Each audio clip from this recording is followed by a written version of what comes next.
This is Money Guide with Mary Sterk from Sterk Financial Services. Now, here's Mary Sterk.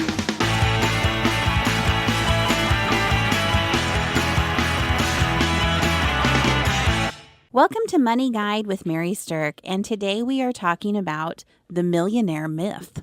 Kind of a fun topic. That's kind of exciting. With me today, I have financial planner Julie Chadwick, and what we did was kind of looked at some of the different myths and truths that are out there about how to become a millionaire. And we want to talk about some of the myths and debunk them, and about what some of the actual details behind the truth really are. Right. A lot of times you'll find that some people know what the truth is, and then some people are just dead set that myth is not a myth. It is the real deal. That's right. Yeah, there's a lot of people with very strong thinking one way or the other. So if you are somebody who maybe would have liked to be on that game show, Who Wants to Be a Millionaire, then this is definitely a good show for you to be listening to. So there was a book that was written called The Everyday Millionaire, written by a guy named Chris Hogan. And it kind of highlighted and went into some more depth and detail about some of these things. So that's a good read for people.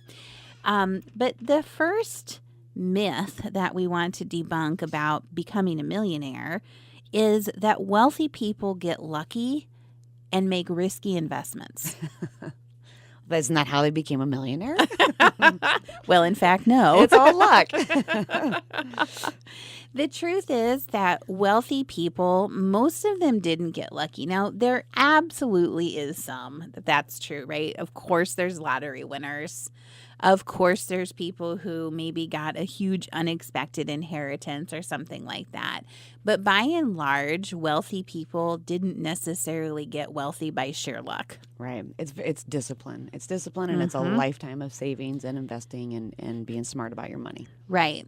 So, the thing about the discipline is that the way for most everyday people to become millionaires is to consistently invest over the long haul in their 401k plans and in their, after-tax savings accounts and things like that. And the earlier you start, the better off you're going to be. That's right. Absolutely. So when we say consistency and discipline, here's the way for you to be thinking about how to build yourself up to be a millionaire. First of all, get started in using your 401k. As soon as you're employed and you have that employer that offers a 401k plan that you can contribute in, you want to make sure, first of all, that you're putting in at least the amount that they will match to. Most companies offer maybe a 3% or a 6% match, so you definitely want to go there. And we actually encourage you to go higher than that if you absolutely can. Very much so. So starting is number one, maxing out the match is number two, and then consistently going higher is number three. So consistently going higher can easily be done and kind of in a lot of situations be more automatic. So if you kind of time it with when you might get a raise, if you get a raise, then that's the time to raise your 401k. Mm-hmm. Put more into it.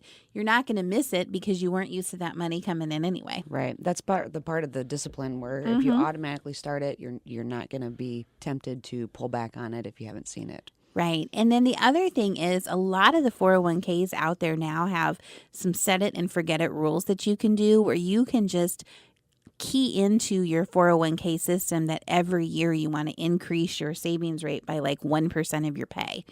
And then that will happen. And in doing it 1% at a time like that is very non-noticeable. Right, but it makes a huge impact on your retirement savings. It does. It definitely does. So instead of relying on luck to get there, relying on your consistent, disciplined approach to investing, especially in your 401k as a primary tool, is a great way to help boost yourself to that millionaire status. So luck could be the backup plan. There you go.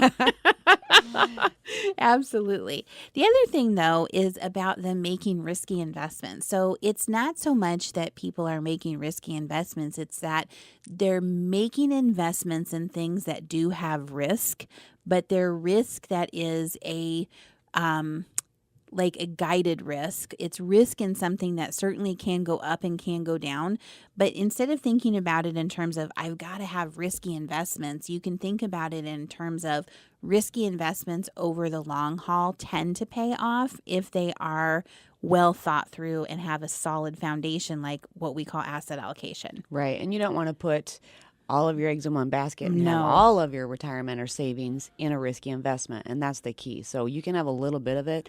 And the key, like you said, was long-term investing. Exactly. So if you think about like the stock market, for sure we would consider the stock market to be a risky investment because stocks can lose all of their value.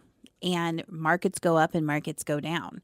You know, nobody likes the idea of the fact that the stock market can lose 30% one year, but that's the truth of it. I mean, that's happen. what can happen. Right. It has many times, and it's certainly likely to be happening again at some point in time.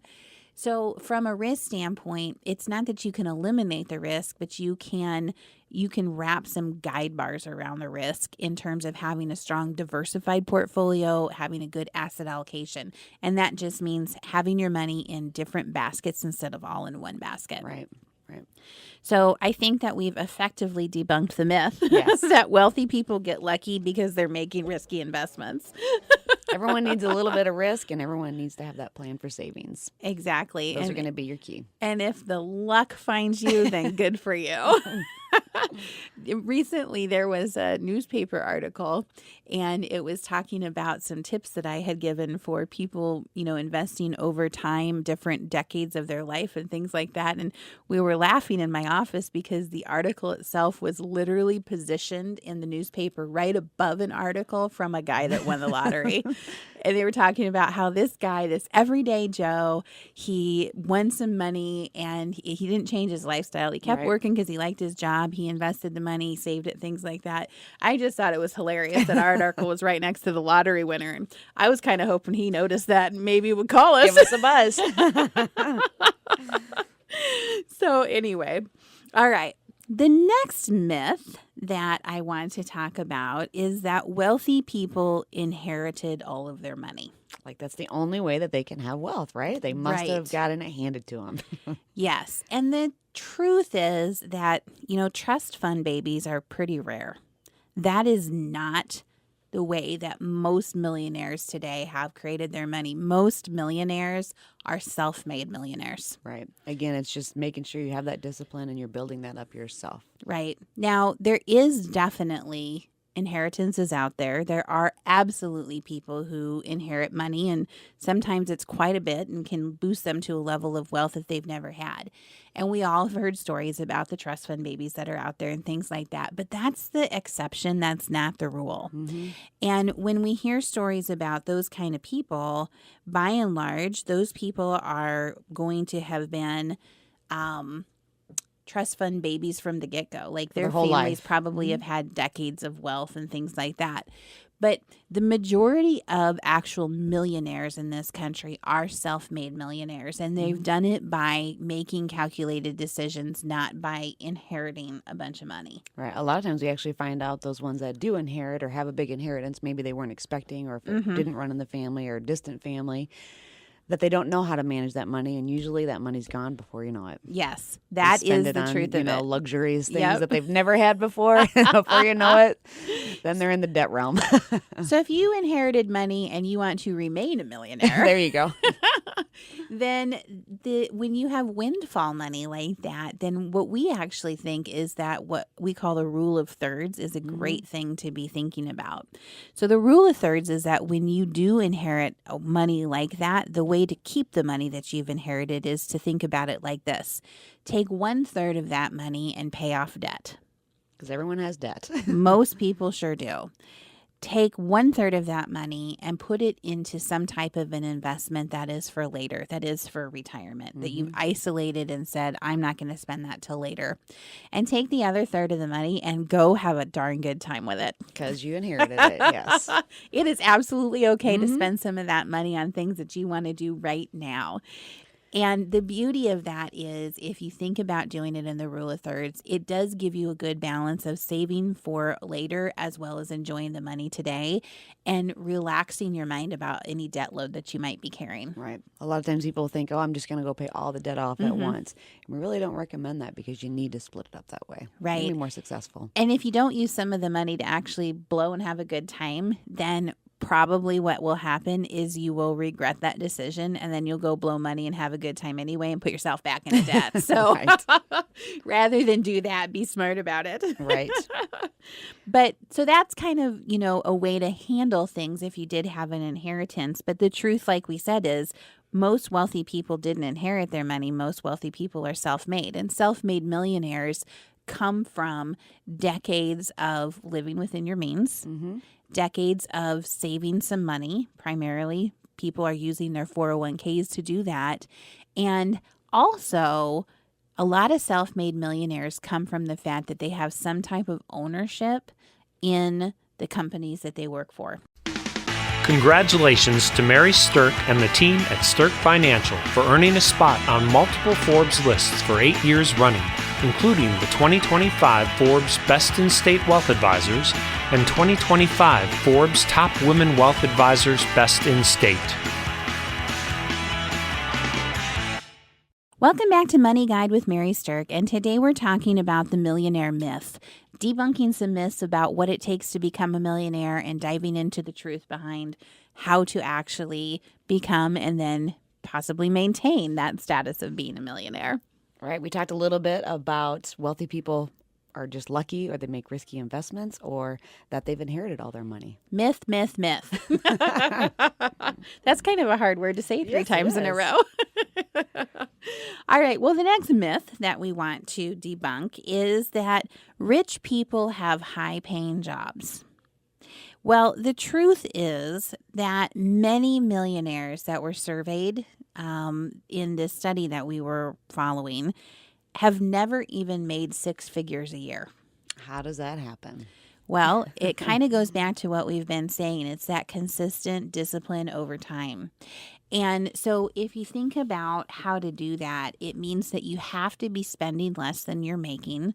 You have to be willing to set aside money to save for later. And you have to just let that sit and grow. Right. So that also debunks the myth of people saying, I'm never going to make it or I'm not going to make it big. I don't make enough to be able to save. Right. You can always save. Yes. And I think that's very true. So, fundamentals of savings, they start in your mind when you're young. But if you didn't do it when you're young, it's never too late to start. That's one good thing to be thinking about now. And it doesn't depend on how much you're making. Everybody can grow their pool of wealth, whatever that number is to look like. So from the standpoint of that, rich people having high-paying jobs is a myth. There's a second myth that kind of goes along with that, thinking that wealthy people have high-level positions. Mm-hmm. And like we said, the truth is most millionaires just have regular jobs. In fact, if you look at millionaires out there, doctors and athletes did not make the top 3 professions of who were millionaires. Mm-hmm. And you think that they would be right up there. You would think that. But here's who does make that list. The people that make the list are people who have some type of equity or ownership or partnership in the company that they're working for, or they're people that have worked at the same company for 25, 30 years. Right. And they've consistently put away. Yes. So if you're looking at the doctors or the professionals or the athletes, they might have huge salaries and, more than 6-figure salaries, but they also spend beyond their means. Yes, that they do. So here's the thing is when you have equity or ownership in a company, there's risk with that, right? Mm-hmm. It means that either you have traded sweat equity for it or you have actually put money into a company. And anytime you're putting money into a single company, then there's a risk that that company could fail and you could lose everything, right? Right. So there's definitely some risk involved with that. But this, I think America was kind of built on the backs of small business owners. Right. You're going to work harder if you're doing that. I absolutely think so. There's more incentive to do hard work. There's more incentive to stay late. There's more incentive to make it work when it's your own bottom dollar on the line or it's a company that you have ownership in. Right. And if you have ownership in that company, you're more willing to probably take care of your employees better, have a good 401k for your employees, that type of thing too. So you're going to be focused on that as well, which in turn will give you, a more solid company too. Yes. I was just having a conversation with a new client here recently, and what they said to me was, I didn't have any role models surrounding money growing up. I grew up poor. I didn't have anybody teaching me how to actually save money, what to do with money once I had it, things like that. They said, I've developed some good habits. I live within my means. This person was a married couple with 4 children, but one of the spouses stayed at home. Mm-hmm. And the other spouse had a good job, but it wasn't, like a professional athlete kind of job. Right. And he basically said, I want to understand, what are the rich people doing? So he basically said, teach me what the rich people are doing so I can learn how to do the same things, develop the same habits. And there's not major rocket science to this. Can be consistent, be disciplined, be diversified, pay attention to your money. Yeah, it's educate yourself. Definitely. Work with someone who can help educate you. Look at things every so often. And if you have an opportunity for equity in the company that you work in, or if you have an entrepreneurial side to you and you want to go launch something and start something, that equity piece of it can be one of the faster ways to help you build wealth. Right. For sure. No doubt about it. Okay. The next myth that we want to talk about is that millionaires come from wealthy families. We kind of already talked about that, like they inherited all their money as a myth. The trust fund babies, yeah. Yes. But the truth is that most millionaires today, most people out there who have $1 million of assets saved, came from either middle class or lower than middle class families. Right. We find out a lot of times that because they came from that, they made sure or wanted to make sure that they weren't going to live that same lifestyle. So Absolutely. They worked to be able to save and put away so they had a better lifestyle for themselves and their families. Exactly. And I can totally relate to that. That's my story. Yeah. I mean, that's my own personal story. By the time I was 19, I was a divorced single mother of 2 kids under 2 years old. I had no money. I lived in low rent housing. I was on welfare. And the decisions I was making, the choices I was making were surrounding, do I want to buy diapers or do I want to buy baby formula? Mm-hmm. I mean, these are kind of difficult decisions to be making with the little amount of money that I had. But I looked at that and I knew I wanted something better for myself and I wanted something better for my children. And so I realized I had to learn how money worked. Mm-hmm. So I did go educate myself. I did go figure out how money worked. And along the road realized, I'm really kind of like this deal. Not only do I like learning about money, I like understanding how it works. And I think I could teach other people about this too. Right. Which grew into, a national financial planning firm. And so you have equity, and you have equity in that firm. And I own it. You've got the sweat equity there. Yes, I definitely have the sweat equity there too. That's for darn sure. But it's, I didn't come from a wealthy family. I came from a middle class family with one parent who worked. Mm-hmm. And then with the choices I made as a young, teenager, I got myself into a situation which was, difficult, but I had the wherewithal to get myself out of it too. Not all on my own. There was lots of help along the way from a lot of different people. But it didn't come from the fact that I grew up wealthy or knew anything about money that other people didn't. Right. It came from taking time to educate myself and diligently working through that process. Right. My husband always kind of jokes, and this literally is a joke, though. He tells my daughter, he says, you're a really smart girl. You can do whatever you want. The sky's the limit. But if you marry rich, then you don't have to do all that. That's always an option. I know. Yeah. It's kind of that luck factor, if it's there, that's the second option. So. There you go. If you can find a good sugar daddy or a sugar mama, then I guess that is one way to become a millionaire. Right. Especially if you can talk him out of that prenup. Yeah, exactly. All right. So when you are looking at your own financial position and you're trying to figure out how do I go from where I am to a millionaire status, or if you're already a millionaire, which many of our listeners are, and you're saying, how do I get to 3 million or 5 million or 15 or 20 million or whatever your next goal with your millions is, then the truth of it is good planning is going to be an effective tool for you to be able to get to that next level. Right. Like we said, the education, learning about things and getting with the right people. Right.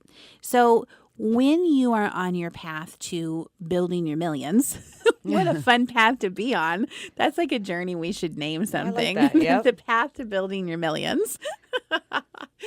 Then it starts with taking a really, really good look at where you are right now. Because where you are right now is the foundation of building everything from. So it's not so much that I'm saying looking at just how much money do you already have saved. It's looking at what's the quality of what you have it invested in and how do the many accounts that you probably have actually all work together. You know, by the time someone comes to us, they usually have many accounts scattered around. Multiple advisors. Yeah, exactly. They probably have their 401k. They might have a 401k or two from an old job. They've got an IRA that they have with someone where their brother-in-law used to be a financial advisor, and now that they don't even know the guy that is the advisor on it. And I know people listening can relate to me saying that because we hear it all the time. And so, you know, looking at all the different pieces of it. Now, consolidation is a big thing. It can be very helpful to consolidate some of the accounts you have, and we can be very helpful in you figuring out how to do that. But the truth is you have to look at what you have, you have to look at the quality of it, and you have to look at how it all works together as the foundation for your building your path to multiple millions. Right. So where you want your life to be with that. Exactly. So if you are interested in getting some help with it, then definitely give us a call. We can schedule what we call a free value assessment meeting. It's just a conversation. You don't even have to bring anything with you. It's just a conversation over coffee or over a video chat or something like that if you're at a distance about where are you now? Where are you trying to get? And then we're going to give you some thoughts and, tips about what you can do to get there, as well as if, what it would take if you decided to work with us. Right. It's a great starting point. It absolutely is. So the Millionaire Myth on your way to building your millions. We've debunked the myths. We've given you some fundamental truths to think about. And we thank you for listening to Money Guide with Mary Sterk. Sterk Financial Services celebrated 20 years in 2024. The views expressed are not necessarily the opinion of your audio provider and should not be construed directly or indirectly as an offer to buy or sell any securities or services mentioned herein. Investing is subject to risks, including loss of principal invested. Past performance is not a guarantee of future results. No strategy can ensure a profit nor protect against loss. Please note that individual situations can vary. Therefore, the information should only be relied upon when coordinated with individual professional advice. Securities and investment advisory services offered through Osaic Wealth, Inc., member FINRA, SIPC. Insurance offered through Sterk Financial Services, which is not affiliated with Osaic Wealth. Osaic Wealth is separately owned, and other entities and/or marketing names, products, or services referenced here are independent of Osaic Wealth. The rankings for the Forbes Best in State Wealth Advisors list by Shook Research is based on due diligence meetings to evaluate each advisor qualitatively, a major component of a ranking algorithm that includes client retention, industry experience, review of compliance records, firm nominations, and quantitative criteria, including assets under management and review generated for their firms. The Forbes ranking of America's top women wealth advisors is based on an algorithm of qualitative and quantitative data, rating thousands of wealth advisors with a minimum of 7 years of experience and weighing factors like revenue trends, assets under management, compliance records, industry experience, and best practices learned through telephone and in-person interviews. There is no fee in exchange for rankings. Forbes is a trademark of Forbes Media, LLC. All rights reserved. Rankings and recognition from Forbes, Shook Research are no guarantee of future investment success and do not ensure that a current or prospective client will experience a higher level of performance results, and such rankings should not be construed as an endorsement of the advisor.